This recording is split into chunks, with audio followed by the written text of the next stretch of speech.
This husband stole millions from his own wife.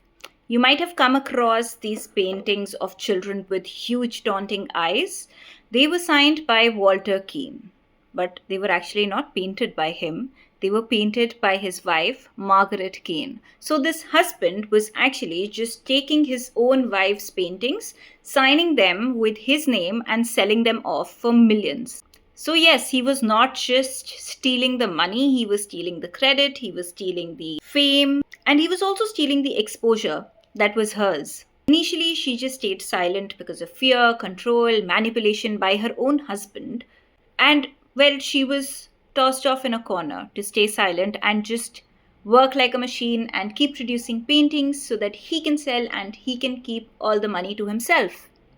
But then she decided to take the matter to the court, and there the judge asked both of them to paint the infamous painting of the children with huge eyes. And she was able to paint it without any hesitation because, well, guess who was doing it this whole time? It was her.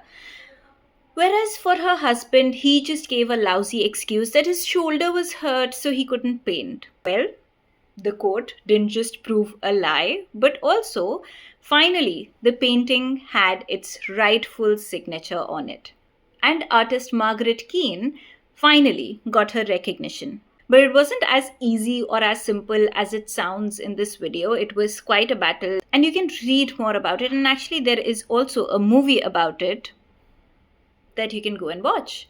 But sadly, Margaret was not the only one facing this. There are plenty of women artists and women who have done great things whose credits have been stolen by men.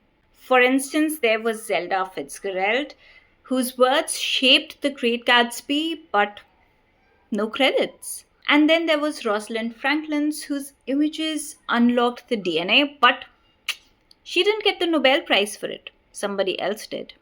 And these are these are barely the examples that are available on the internet. If you go, you read, there are plenty of women who have faced the same. And it's sad because it's not like history didn't want to remember women. It's like history did want to erase women.